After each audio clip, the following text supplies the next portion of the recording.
You know, when I was in my early 20s, I made the decision, I don't know why, but I made the decision that I'm going to live 100 years or more. And so I started studying it. And I'm going to show you 6 things that you can do to improve your health, your longevity, and live longer. Come on. Wait a minute, I got to finish this.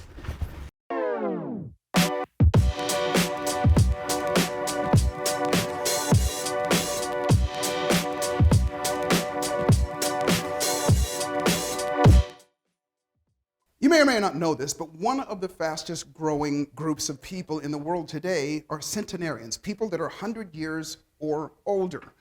And like I said, when I was in my 20s, I decided I was going to, and there weren't a lot of references, but I used my dad as a reference. Even though my dad was probably when I made this decision, he was in his 50s. I made that decision to do so. My dad was really healthy and very, very active. And some of the things that he taught us when we were younger were some of the things that I carried through life. But as I started studying it more and more, I came up with 6 things. And these are the 6 things that you can do, that we can all do, that are very, very simple. When you make these adjustments, they'll add energy and they'll add time and they'll add vitality to your life. And so I'm going to tell you what they are first.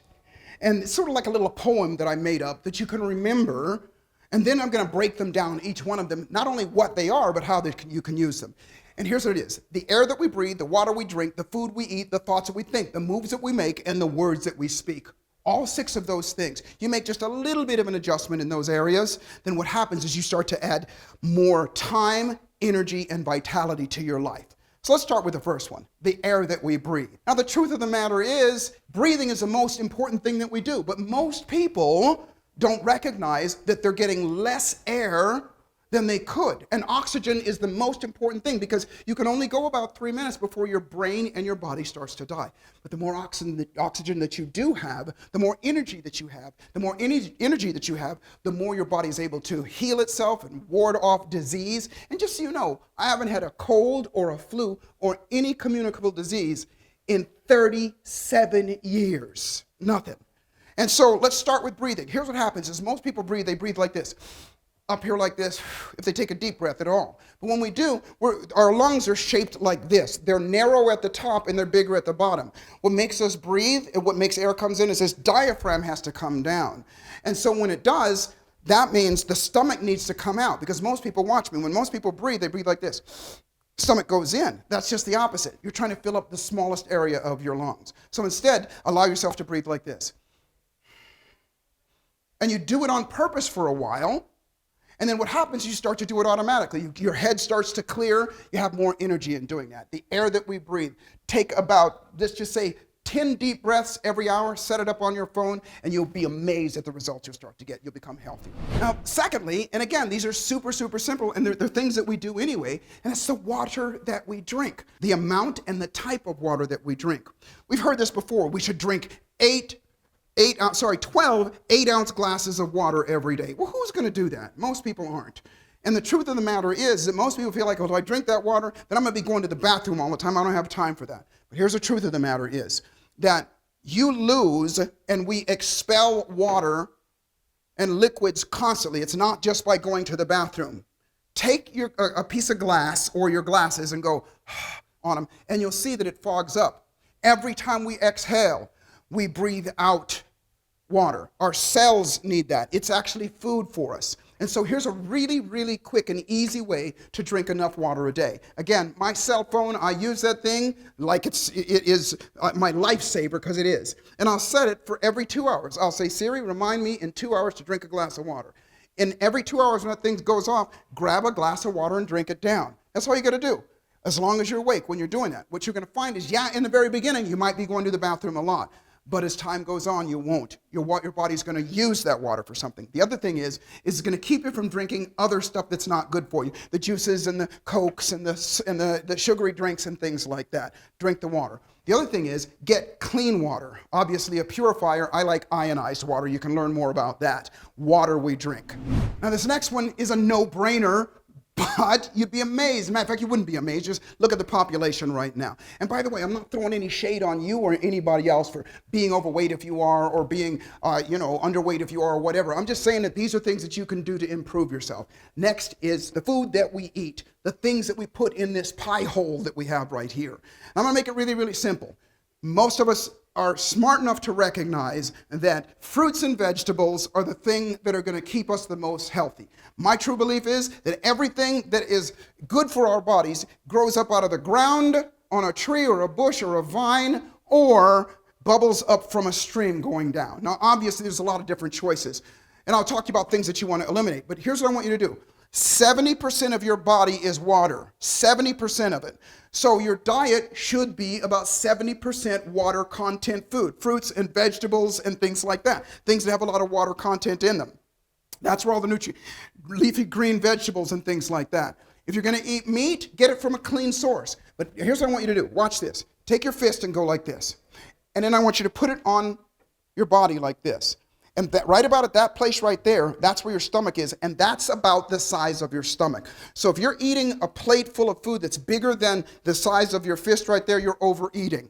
And what happens is most people have overeaten so much that that's what they need, and they feel like they need to fill that up. But your body will shrink, your stomach will shrink, and it'll get accustomed to that. So 70% water content food. If you're going to eat meat, get it from a clean source. If you're going to eat other things, and obviously nuts and grains and things like that are good for you, but also make sure that you eliminate some things from your life.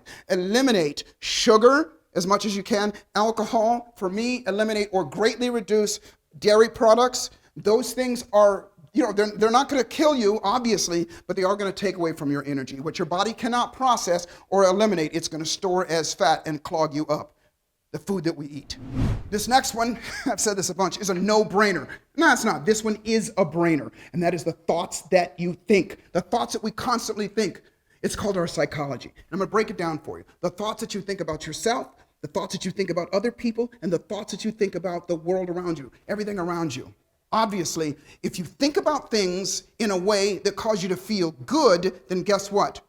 Dopamine release, endorphin release, oxytocin, all of those chemicals and all those solutions that make you feel good. And when you feel good, when you're happy, then guess what? Your cells are happy and they function better.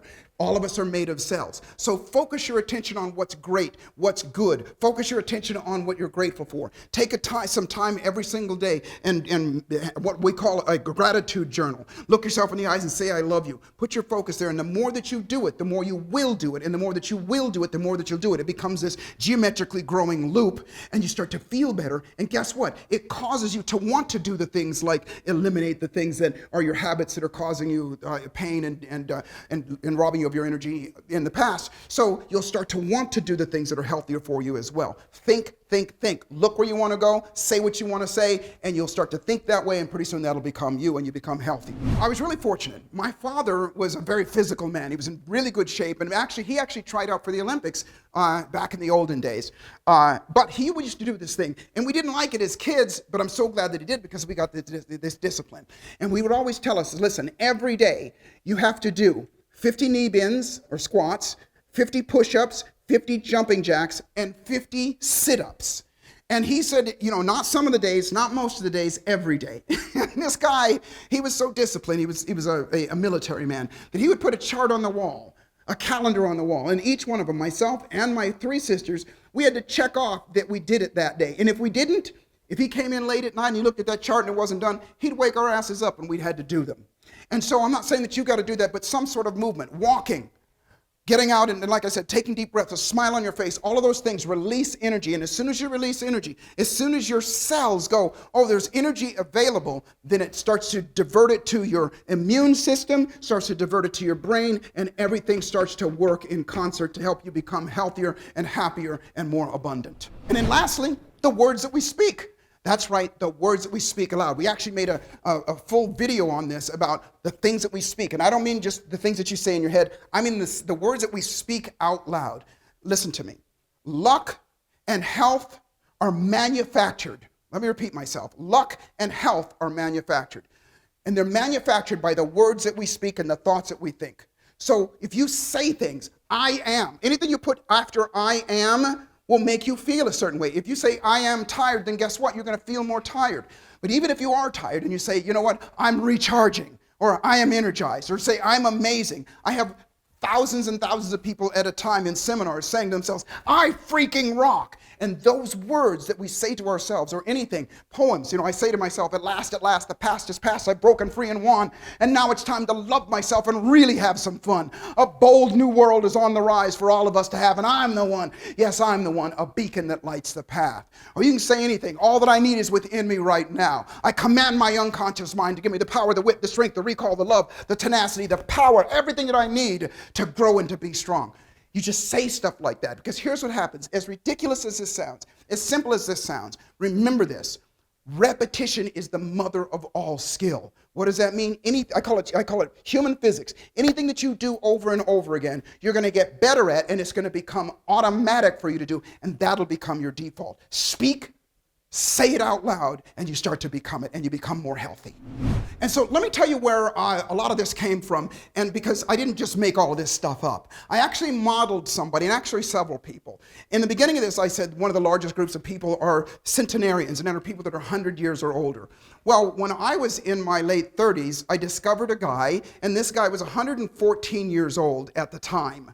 And I just looked at him, and I asked, I didn't get to ask him personally, but I got these questions answered. What are the things that he does? And guess what? They're in line with these 8 things. Yeah, I enhanced them, and I think he lived to be 116, 117 years old. But here was the great thing about him. He wasn't just this old guy, decrepit guy in a seat. He was spry. He looked good. He had muscles on his body, and he had a library of books, and he was just on top of things all the time.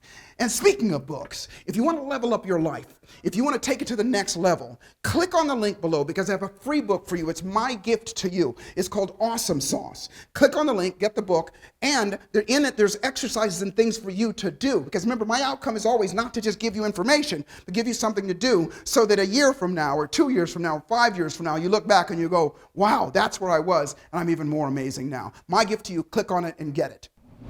So I hope you enjoyed watching that video as much as I did making it for you. And if you did, hit the subscribe button, and then also hit the bell, ring the bell, so you get notified of any other videos that I have for you, because I got lots of them. And also, enjoy this next video coming up.